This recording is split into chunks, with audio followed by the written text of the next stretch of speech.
New day, new video, let's go.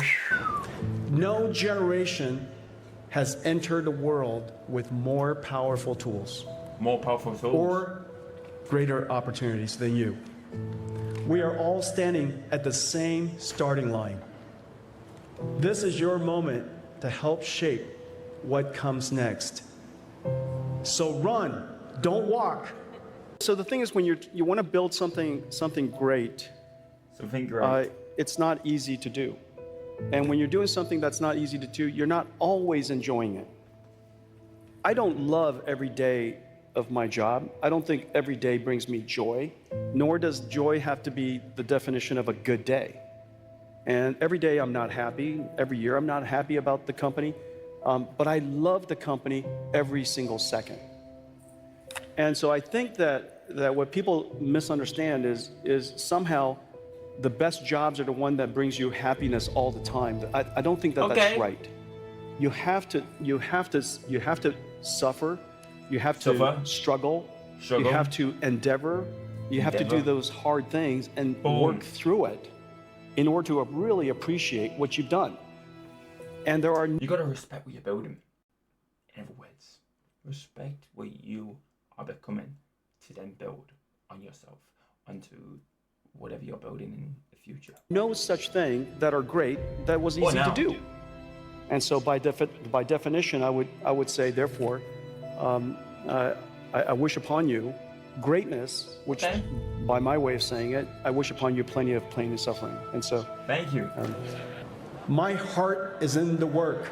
So put your heart in the work. Build something worthy of your education. Your potential. Education. Now, skills and things like this, things like university, that's not education. That's making people just work their entire lives to be chased by a paycheck, what's then ticking over each and every month of what they're allowed to spend each and every month, controlled by tax, controlled by a 9 to 5, controlled by no freedom, controlled by getting pleasure and not be able to you sleep when you come home. What is this? What is this life becoming? You want to build something what's making you have freedom in life. Unless you like working your whole entire life away. But that's not for me. No. Freedom, build, and be at peace. Potential. And the people who believed in you long before the world did. And a lot of people say, you know, find something you love. Find something you love. I don't know about that. I guess I've fallen in love in many things that I do. I loved it when I was a dishwasher. I loved it when I was a busboy. I loved it when I was delivering papers.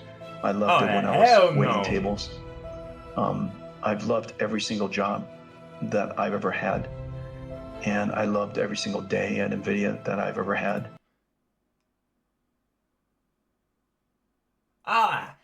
Hell no. Do something you're passionate about rather than something you aren't. And I just learned to love what I'm doing.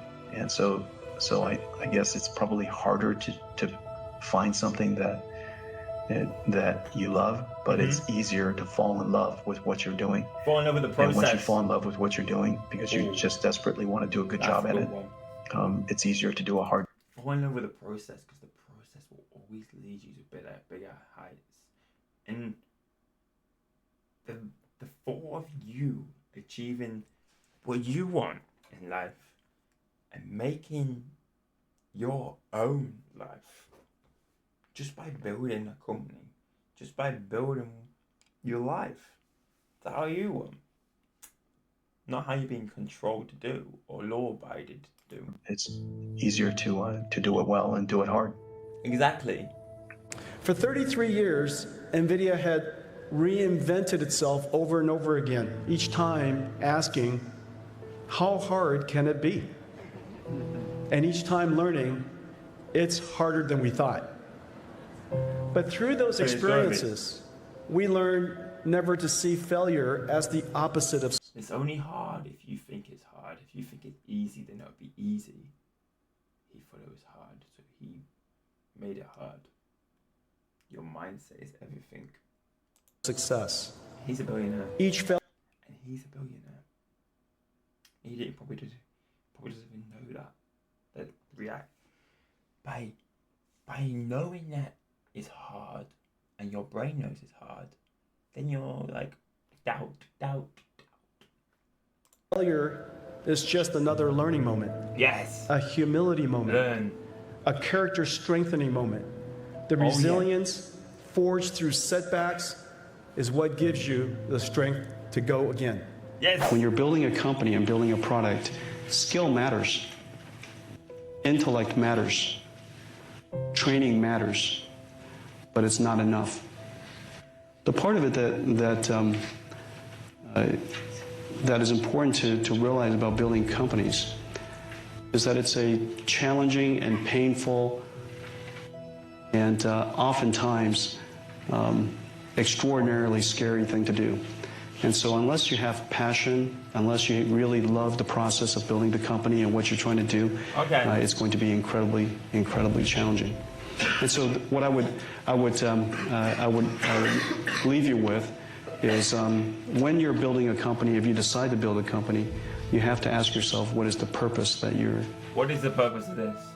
To help the world, to make a better life for you, to make a better life for generations to come, to make something that the world can be a legacy, what can left behind when you're gone. That's all. Building the company for? Is it that you would like to build a company so that you can sell it, make a fortune? Is it that you would like to build a company so you can take it public? You're just a serial entrepreneur. You want to build something, let somebody else run it, build something, sell it. Whatever your reason is, be honest to yourself. It turns out that in my case, I just love the process of building things, and I love being part of something. You know, being part of NVIDIA and being part of a people and being part of a cause that is that's inspiring to me keeps me vibrant, and it's something that I'm willing to do for a very long period of time. I was 16 when I went to college, and when I met my wife, I was 17. She was 19. And so I was the youngest kid in school, in class. There were 250 students and 3 girls. And I was the only student that looked like a child, and they were all children. So you learned how to be competitive at that time. No, you have to learn how to, you know, have a good pickup line. And so I walked up to her and I said to her, I know I looked like a child, and therefore I am certain that her first impression of me is that I'm pretty smart. It's got to be that, otherwise, you know. And so I knew that her first impression of me would be that I'm smart. And so I walked up to her and I said, "Do you want to see my homework?" And then I made her a promise. I said, if you do homework with me every Sunday, I promise you will get straight A's. Okay? And as a result, I had a date every Sunday. Well, he's good at selling Sunday. people. And I made her do homework all day. I was with her the whole day. And then just to make sure that eventually she marries me, I told her that by the time I'm 30, I just wanted to let you know I'm only 20 right now. But by the time I'm 30, I'm going to be a CEO. I have no idea what I was talking about. And then we got married. Yeah. And so maybe that's all the advice I'm going to give all the entrepreneurs. That's it. Building companies is hard. There's nothing easy about it. There's a lot of pain and suffering. There's a lot of hard work. If it was easy, everybody would do it. And the truth about all companies, big or small, ours or others, you know, in technology, you're always dying. And the reason for that is because somebody's always trying to leapfrog you, so you're always dying. You're always on the way of going out of business. And if you don't internalize that sensibility, if you don't internalize that belief, you will go out of business. And so we, I started at Denny's, as you guys know, and NVIDIA was built out of very unlikely odds, and it took us a long time to be here. I mean, we're a 30-year-old company, and when NVIDIA first founded, the PC, Windows 95 hadn't come out, 1993, and that was the first usable PC. Laptops or smartphones, none of that stuff existed, and so you could just imagine the world that we were started in and the world we are. We didn't have LCD; everything was CRTs, and so the world was very, very different. CD-ROMs didn't exist. I mean, just to put it in perspective, all this stuff that was the era we were founded in, and it took this long for our company to be recognized as having reinvented computing for the first time in 60 years. Growing fast is all about people. Obviously, companies is all about people. Is all about people. And whether you get the right systems in place, you're surrounded by amazing people like I am, and the company has craft, has skills. It doesn't really matter whether you ship $100 billion or $200 billion. You can succeed in doing something, inventing a future, even if you were not informed about it at all. And it's kind of my attitude about everything now. When somebody tells me about something and I've never heard of it before, or if I've heard of it, don't understand how it works at all, my first thought is always, how hard can it be? And it's probably just a textbook away.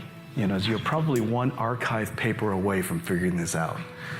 And so I spent a lot of time reading archive papers, and it's true. It's true. You can. Now, of course, you can't learn how somebody else does something and do it exactly the same way and hope to have a different outcome.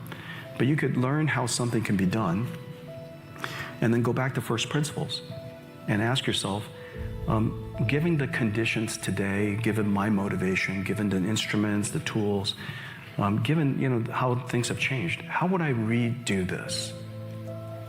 How would I reinvent this whole thing? How would I design it? How would I build a car today? Would I build it incrementally from 1950s and 1900s?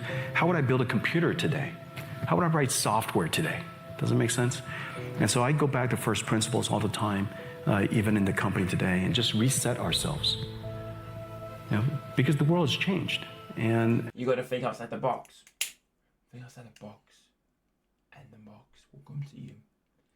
You gotta know where you want to be in 10 years' time. Boom.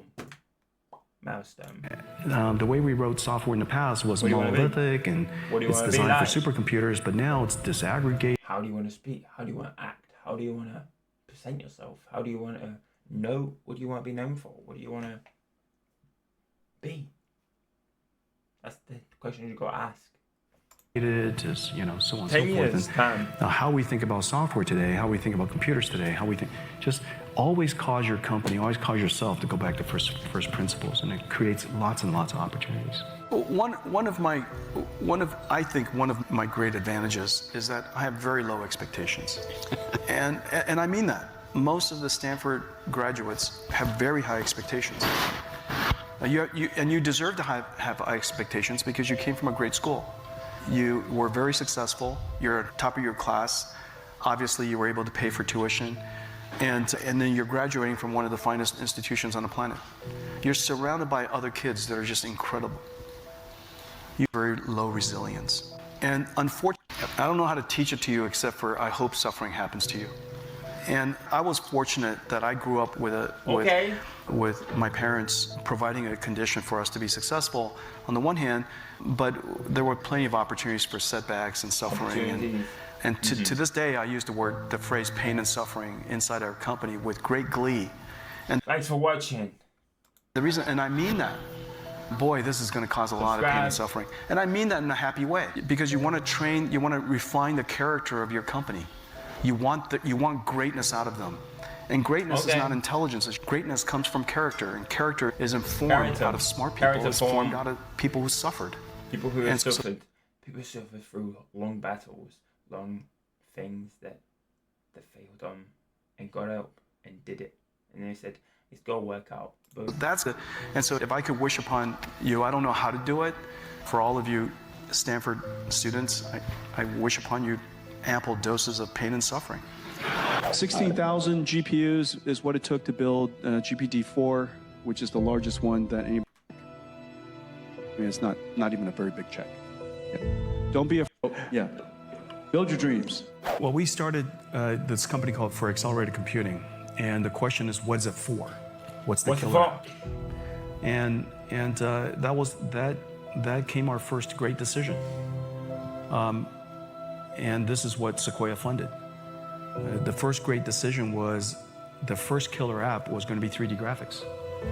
And the technology was going to be 3D graphics. And the application was going to be video games. At the time, 3D graphics was impossible to make cheap. It was $1 million image generators from Silicon Graphics. And so it was $1 million, and it's hard to make cheap. And the video game market was $0 billion. So you have this incredible technology that's hard to commoditize and commercialize. And then you have this market that doesn't exist. That intersection was the founding of our company. Thanks for watching. I'll catch you in the next one. Like, subscribe for more, and we'll be back. See you. Peace.